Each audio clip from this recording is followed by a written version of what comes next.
Mesdames et messieurs, bonjour et bienvenue dans cette nouvelle édition spéciale de Direct News Africa, la chaîne qui vous apporte les nouvelles en direct et sans filtre.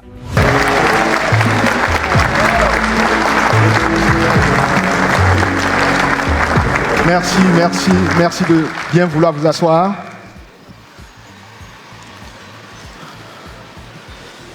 Monsieur le Président Nicéphore Dieudonné Soglo, mes respects. Madame la Vice-Présidente de la République, Mariam Tchabi-Talata, chère colistière. Mesdames, Messieurs, distingués invités en vos rangs, grades et qualités, chers jeunes, merci.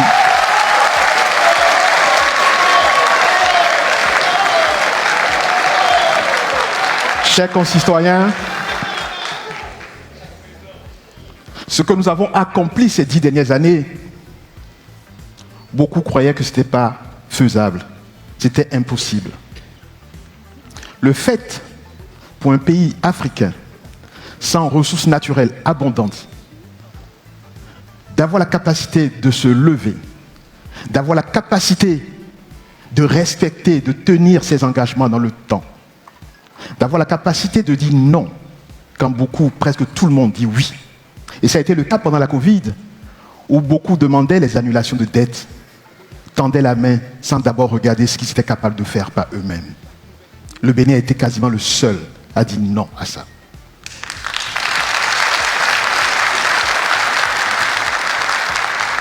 Être capable d'opérer des transformations si majeures en si peu de temps relevait d'un défi quasiment impossible. Mais nous l'avons fait.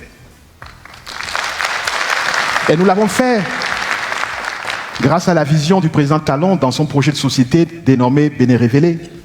Et donc grâce à cette vision, grâce au travail acharné, grâce au sacrifice de nous tous ici, nous avons réussi à trouver notre chemin de développement.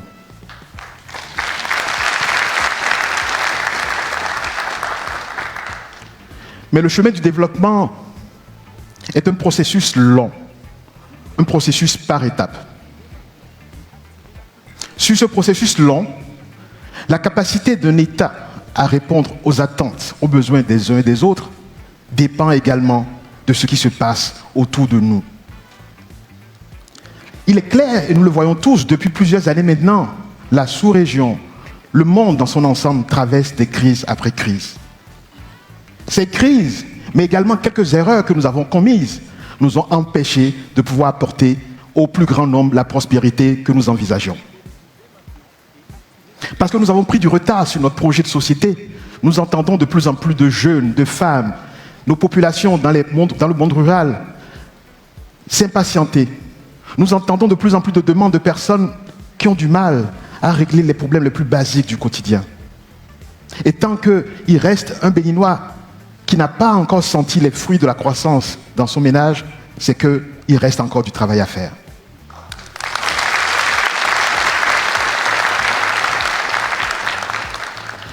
Je lisais récemment un rapport qui indiquait que dans les pays européens, avant la crise de la Covid, un citoyen sur 7 était en situation qualifiée de pauvreté.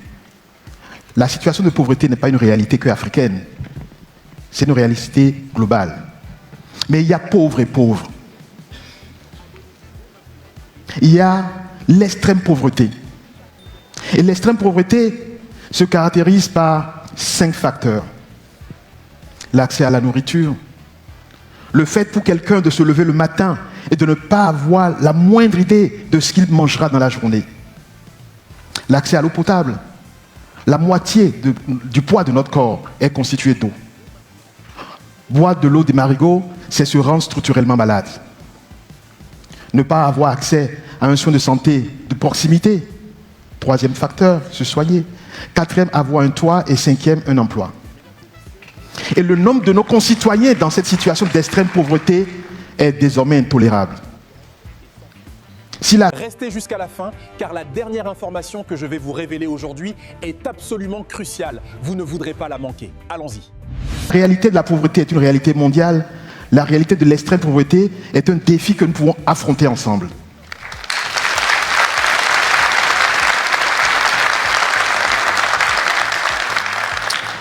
J'ai l'habitude de marcher de temps en temps le long de la route magnifique des pêches et 2 jours de suite, j'ai croisé le même jeune homme. 6h45, je croise le jeune homme assis, ça m'a interpellé, mais j'ai continué mon chemin. Le lendemain, même heure, je vois le même jeune homme.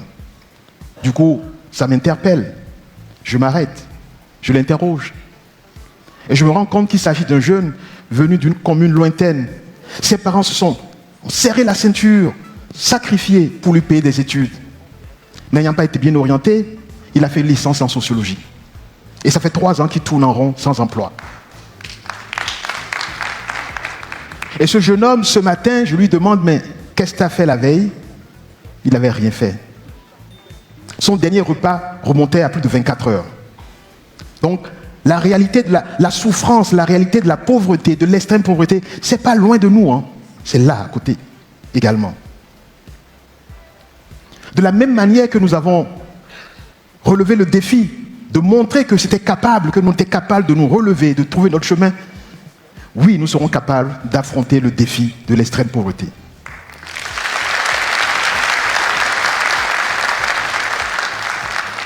Je voudrais faire une pause et vous rappeler l'une de mes toutes premières interventions en tant que ministre de l'économie et des finances. Nous sommes en décembre 2016.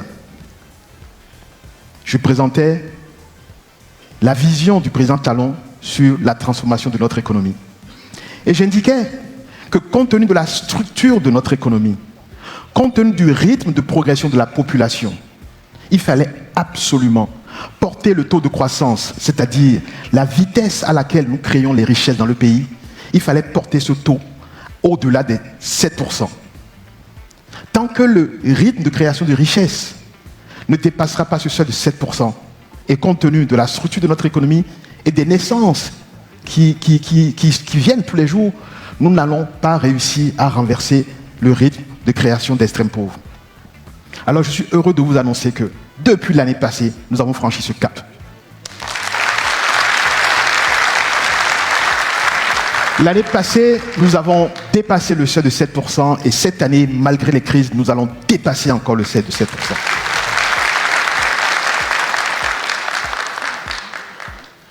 D'un budget de 1000 milliards il y a 10 ans, le budget aujourd'hui fait plus de 3000 milliards. Je vous donne ces chiffres pour vous indiquer que nous sommes désormais prêts. Nous avions dit en 2016, et je ne savais pas que j'allais avoir le privilège d'être devant vous pour présenter le projet de société, mais je l'ai dit dès 2016, qu'il fallait absolument passer ce cap. Il se trouve, ce cap est maintenant passé. Nous sommes désormais prêts à aborder la deuxième étape de notre développement.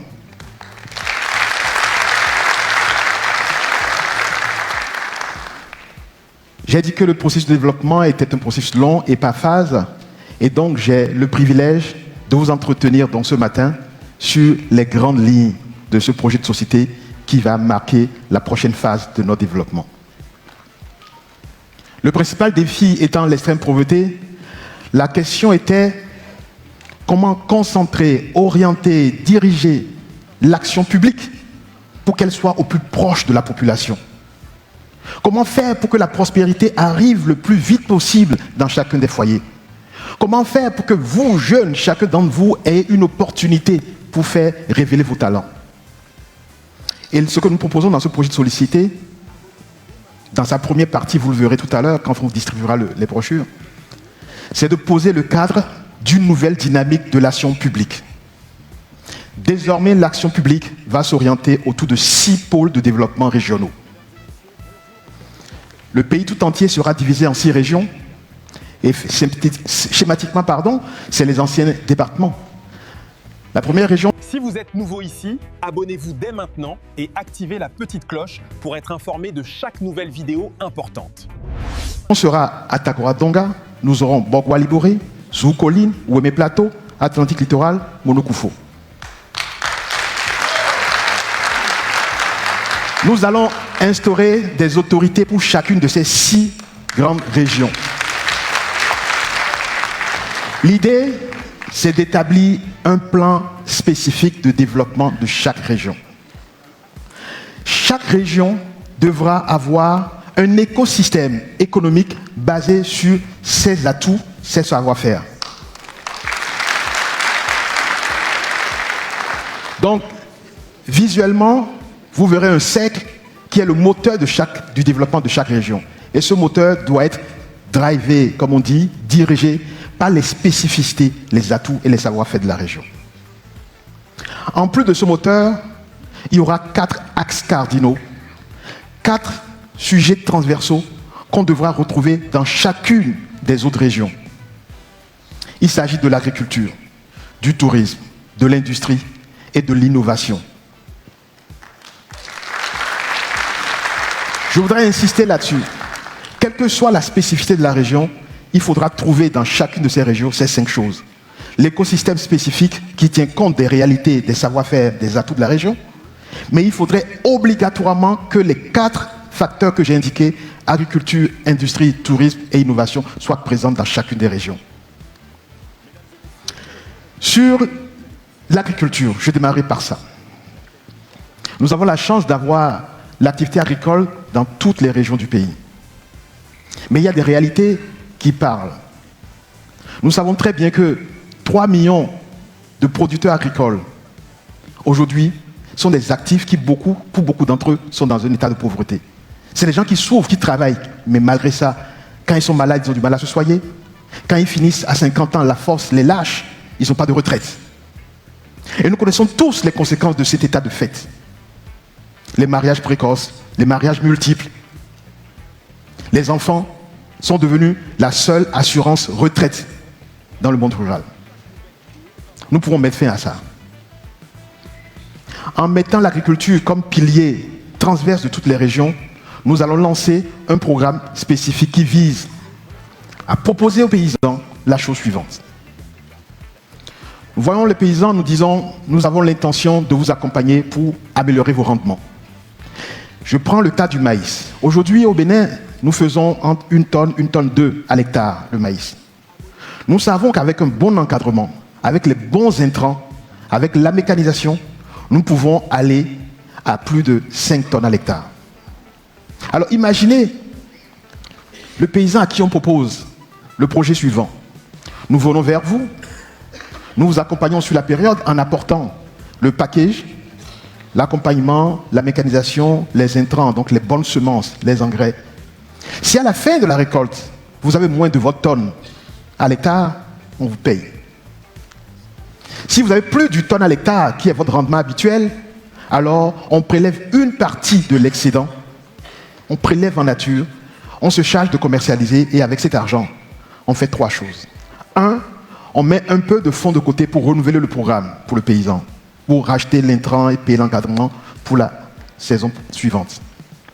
2, on met un peu de moyens pour sa santé. Et 3, on lui constitue sa réserve pour sa retraite.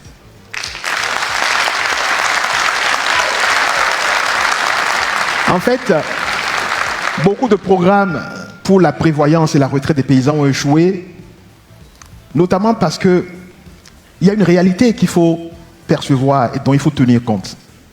Le paysan qui récolte et qui va au marché, qui vend son produit et qui a le cash en main, ne lui demandez pas de contribuer pour demain. Pour lui, aujourd'hui, est déjà assez difficile.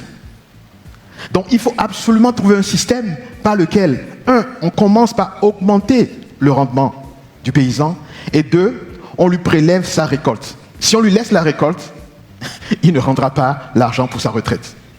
Mais si il a 3, 4 fois plus de produits qu'attendu à l'hectare, il n'y a aucun problème de prendre juste un petit peu et de le lui mettre en fond pour sa retraite.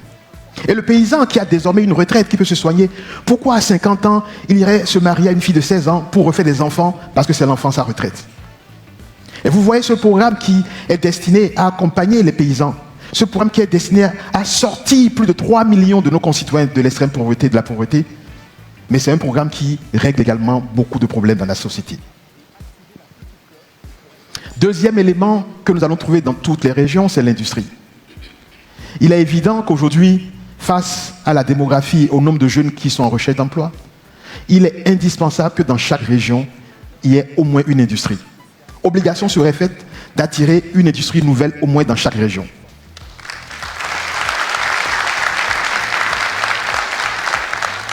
De la même manière, troisième point sur le tourisme, il faudrait que chaque région ait au minimum un village ou une ville de splendeur.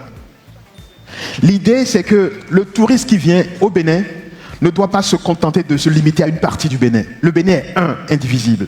Et nous voulons que partout, il y ait de quoi attirer l'attention du visiteur qui vient. Je veux que celui qui atterrisse à Cotonou ne se contente pas que de voir la marina, qu'il ait envie d'aller en pays tata, d'aller voir les Tata Somba. Je voudrais et je tiens à ce que dans chaque région, l'accent soit mis pour qu'il y ait au minimum un village, une ville de splendeur. Nous devons faire en sorte que le travailleur qui est ici à Cotonou, qui prend quelques jours de repos avec sa famille, ait d'abord envie de dire « je vais à Tassa, je vais à Boukoumbe » plutôt que de dire « je vais ailleurs pour ne pas nommer un pays à côté ». Nous pouvons le faire. Nous devons développer le tourisme local. Nous devons faire en sorte que nous-mêmes, nous ayons envie de visiter les autres régions. Il ne faut pas qu'un citoyen qui quitte une région pour une autre ait le sentiment qu'il est dans un autre pays. Et ça, nous devons le faire. C'est pour ça que nous ferons obligation à chacune des régions d'avoir au minimum un village, une ville de splendeur. Et le dernier pilier transverse aux 6 pôles, aux 6 régions, c'est celui de l'innovation, chers jeunes. Vous savez, je suis né à Lokossa, je n'ai pas choisi d'être né à Lokossa, et donc on ne choisit pas où on est. Mais c'est la responsabilité de l'État de faire en sorte qu'il y ait une égalité de chance pour tous, quel que soit là où on est. Et face à la technologie, nous allons nous assurer que vous, jeunes, partout où vous êtes dans le Bénin, vous disposez d'un écosystème qui vous permette de vous former, de vous encadrer et de faire éclore tous vos savoir-faire sur le domaine numérique. Nous sommes persuadés qu'en mettant l'accent sur la technologie, en vous donnant tous les moyens qu'il faut, le Bénin deviendra un pays exportateur de solutions technologiques. Nous le pouvons.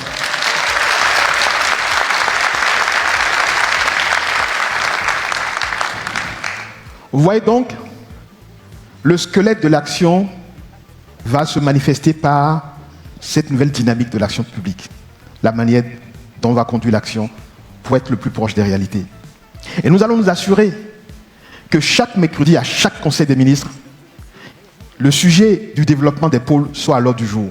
Ce qui fait qu'automatiquement, une fois toutes les 6 semaines, nous devons parler d'une région. Puisque à tour de rôle, nous devons parler, après les conseils des ministres, de comment se passe le développement des régions. Qu'est-ce qui se passe dans nos régions? La mise en œuvre du développement des régions. Et je peux vous assurer que si on prend du retard pour de la négligence, on prendra nos responsabilités. Parce qu'on va s'assurer qu'on donne les moyens, on va s'assurer que chacun fasse son travail pour que le défi de l'extrême pauvreté soit une préoccupation pour tous. Et toutes les 6 semaines, au moins, chaque région sera à l'ordre du jour des débats au sein du Conseil des ministres. L'action publique, depuis quelques années maintenant, nous aimons la répartir en 3 piliers, 3 axes. Le premier, c'est celui autour du capital humain, c'est-à-dire le bien-être social. C'est tous les projets, réformes, investissements que l'État conduit sur la nutrition, l'éducation, la santé, le cadre de vie, le sport, tout ce qui concerne l'homme, son bien-être, son développement. Nous avons eu une chance phénoménale, c'est que pendant les 10 dernières années, des diagnostics approfondis, des études détaillées ont été réalisées sur tous les champs. Nous savons exactement ce qu'il faut faire. Nous savons où nous avons failli. Nous connaissons nos erreurs, nous connaissons les attentes et nous savons faire.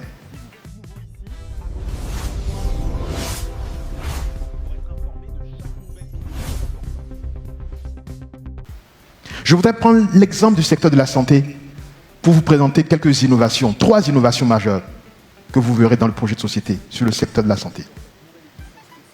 La première, c'est que, vous voyez, nous avons inauguré il y a quelque temps le CHIC, le Centre Hospitalier International de Calavi. J'ai le plaisir de vous annoncer qu'après le CHIC, nous ferons le CHIP. Est-ce que vous savez ce que c'est que le chip? P pour Parakou.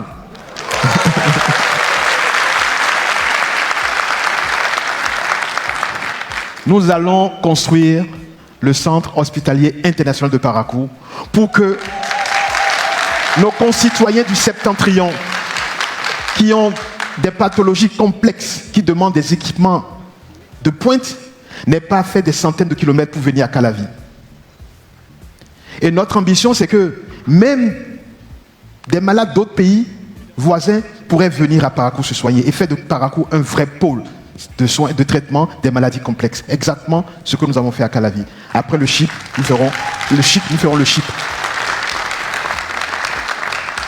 Bien entendu, il y a un travail formidable qui a été fait pour identifier village par village, région par région, les dispensaires, les centres de santé qu'il faut rénover, là où il faut construire. Le ministre de la Santé a fait un travail formidable.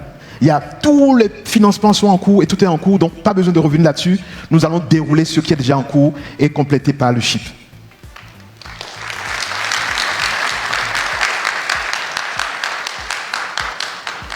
Il y a une deuxième réalité que nous avons décidé d'affronter, de résoudre.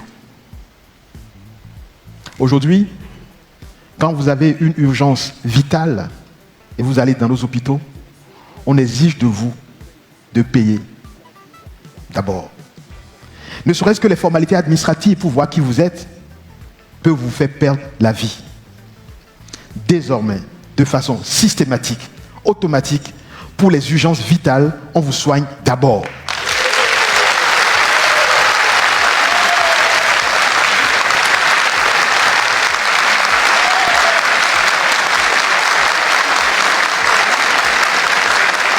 Il n'y aura plus au Bénin de décès liés au fait qu'on attend de faire des formalités, on attend de payer, on attend d'amener la facture. Non.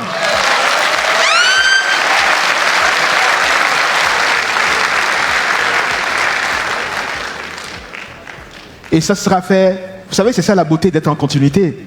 On n'a même pas besoin d'attendre le 12 avril, on va le faire là, maintenant, tout de suite.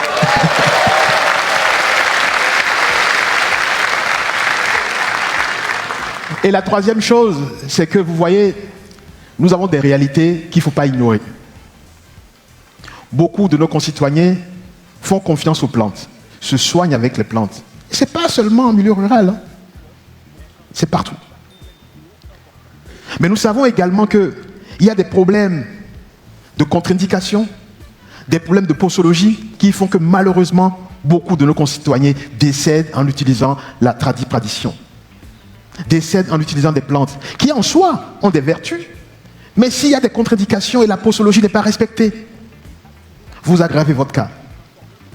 Donc le troisième élément, la troisième innovation sur le secteur de la santé, c'est un accent important pour avoir désormais une pharmacopée moderne.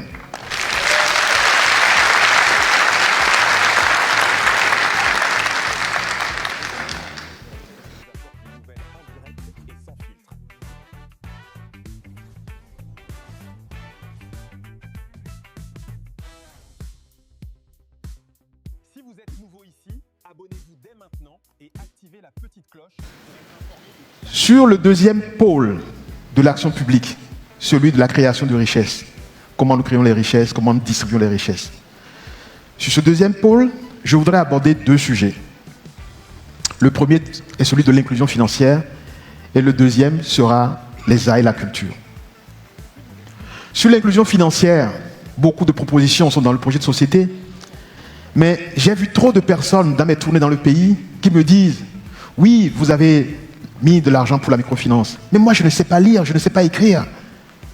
Il faut des garanties, c'est compliqué à avoir, c'est trop cher. » Nous allons mettre en place une plateforme nationale d'inclusion financière qui permettra d'avoir quasi instantanément l'accès au financement, en tout cas dans un délai maximum de 48 heures.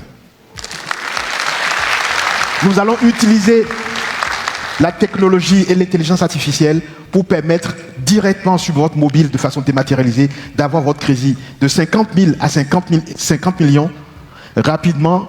Et pour quelqu'un qui revient, le crédit devrait être instantané. À partir du moment où vous avez pris le crédit une fois, vous avez remboursé, la demande est approuvée est mise en place de façon instantanée. Et dans tous les cas, en 48 heures, votre demande sera traitée. Vous savez, grâce à la technologie, quand on prend un téléphone, vous mettez votre visage, on sait exactement qui vous êtes. Grâce à l'intelligence artificielle et grâce au croisement des données, on peut savoir tellement de choses sur vous qu'il n'y a plus besoin de vous dire amenez votre carte CIP, amenez le certificat de résidence. Toutes qui sont des pièces que l'État fournit. Au passage, très rapidement, nous allons faire en sorte que dans toutes nos administrations, plus jamais l'État vous demandera de fournir une pièce que l'État vous donne.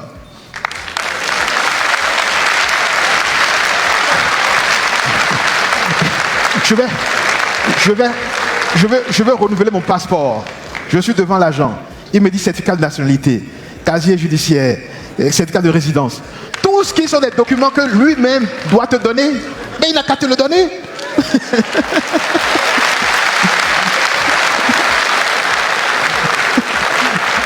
Donc, grâce à la technologie, nous allons pouvoir faire ces genres d'innovations. Et c'est pour ça que nous avons assez de données aujourd'hui pour lancer donc, cette plateforme d'inclusion financière qui permettra de façon totalement digitalisée de mettre des financements rapides à la disposition de nos jeunes, de nos femmes et de tout le monde. Donc sur le deuxième pilier, j'ai promis de parler rapidement de l'aide de la culture. En fait, je dois reconnaître que ce que je vais vous donner, ce que je vais vous présenter comme innovation inscrite dans le projet de société, en fait l'idée vient du président Talon. Mais comme on n'a pas eu le temps de tout faire, et je sais que c'est quelque chose qui tient à cœur, et qui tient à cœur aux milliers de nos concitoyens qui sont dans le monde artistique, que ce soit la plastique, la musique, la danse, la littérature, et même la numérique. Combien d'entre eux ont accès à une retraite? Combien d'entre eux savent se soigner? Et ça a été une préoccupation du président Talon. À deux, nous en avons parlé beaucoup de fois. Mais comme j'ai dit, le développement, c'est un processus long et par étapes. Mais comme maintenant nous sommes forts, nous allons pouvoir le faire. Et dans le projet de société, nous avons mis en place un programme d'excellence pour nos jeunes, pour tous nos concitoyens qui sont dans le domaine de l'aide et de la culture. Il s'agira,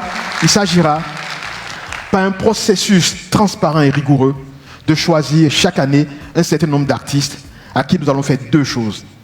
Un salaire tous les mois. Parce que le vent qui a faim ne peut pas réfléchir. Parce que l'artiste a beau avoir du talent.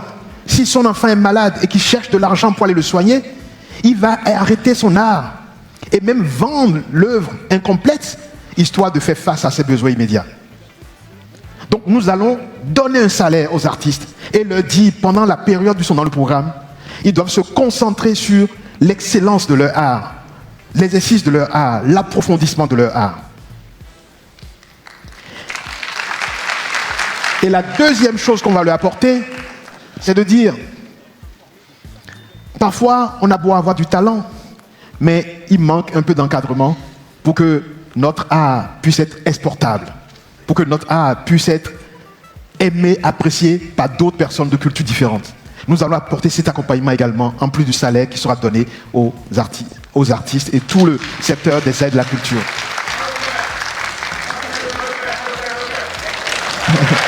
Merci.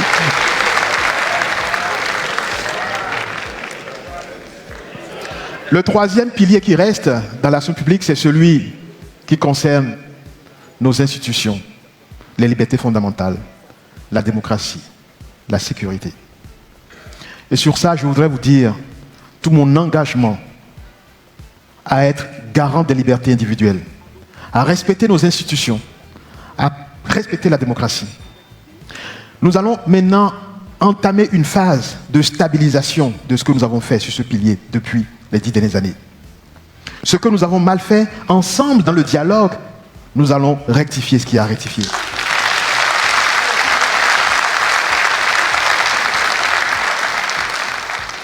Et sur le domaine de la sécurité, qui est capital, parce que sans sécurité, tout ce que nous avons dit jusque-là est vain.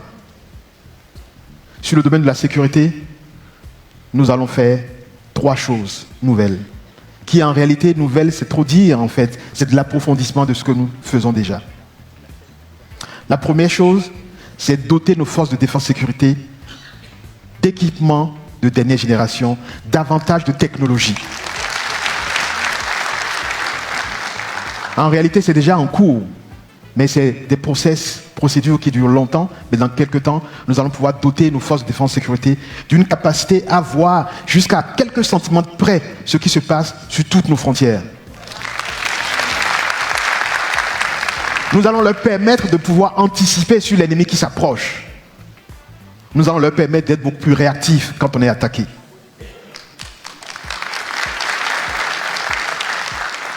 La deuxième chose, c'est que nous allons opérationnaliser très rapidement les polices municipales. Dans toutes les communes frontalières, nous allons doter nos mairies de polices municipales. Il s'agira de faire en sorte que les jeunes, dans leur propre environnement, nous les formions, nous les équipions et que nous leur donnions la possibilité de défendre leur maison, leur famille, leurs frères et sœurs, leur environnement. Parce que nous croyons que l'action de proximité doit compléter l'action de nos forces de défense-sécurité. Ces polices municipales vont rapidement être opérationnelles dans la plupart des régions à risque. Et le troisième élément sur le point de la sécurité, chers amis, c'est celui de la relation avec nos pays voisins.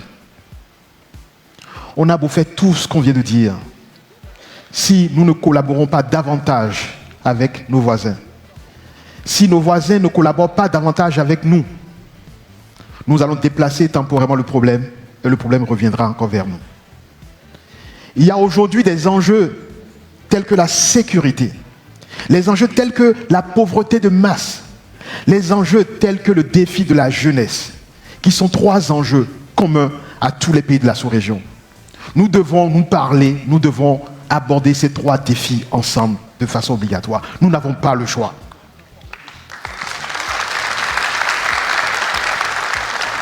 Nous allons saisir l'occasion du renouvellement à la tête de l'État pour repartir encore vers certains de nos voisins qui peinent à nous faire confiance.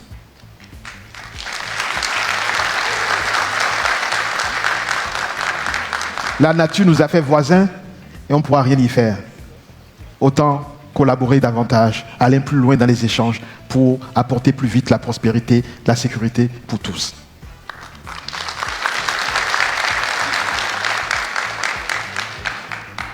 Chers amis,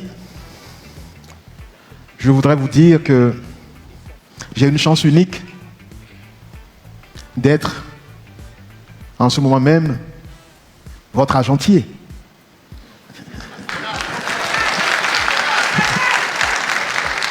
Le président Talon m'a fait confiance et j'ai eu l'honneur de gérer l'une des choses que vous avez de plus cher, c'est votre argent. Et vous avez vu comment je l'ai géré, avec sérieux, rigueur.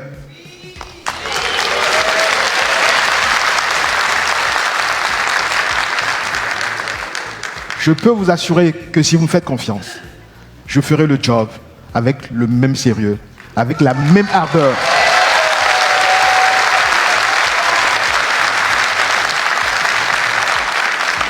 La manière dont j'ai tenu le ministère de l'économie et des finances, en respectant les cadres qui y sont, en bâtissant sur l'existant et en ne détruisant pas l'existant, c'est ma marque de fabrique. Je veux vous dire que même si nous avons failli sur des sujets, même dans ce qui apparaît comme mauvais, il y a toujours du bon. Et j'ai cette qualité-là de voir en chacun toujours ce qu'il y a de bon. On perd trop de temps à vouloir détruire.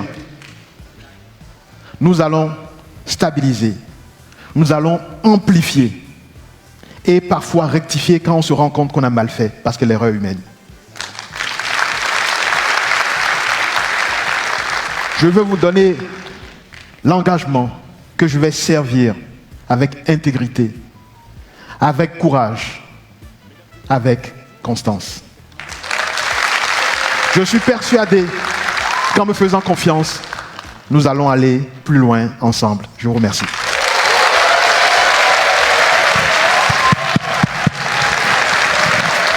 Ainsi, je vais demander à ma policière de venir. près de moi.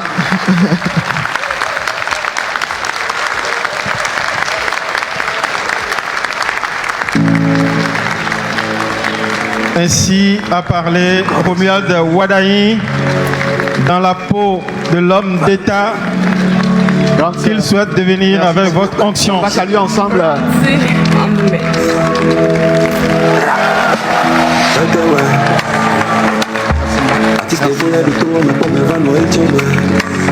Merci beaucoup. On y va.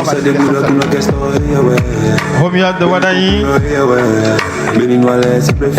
tel qu'il se projette un homme d'État au bout de son projet de société. À vous de juger. Quelle est votre analyse? Le débat continue dans les commentaires. Abonnez-vous à DNA et à bientôt.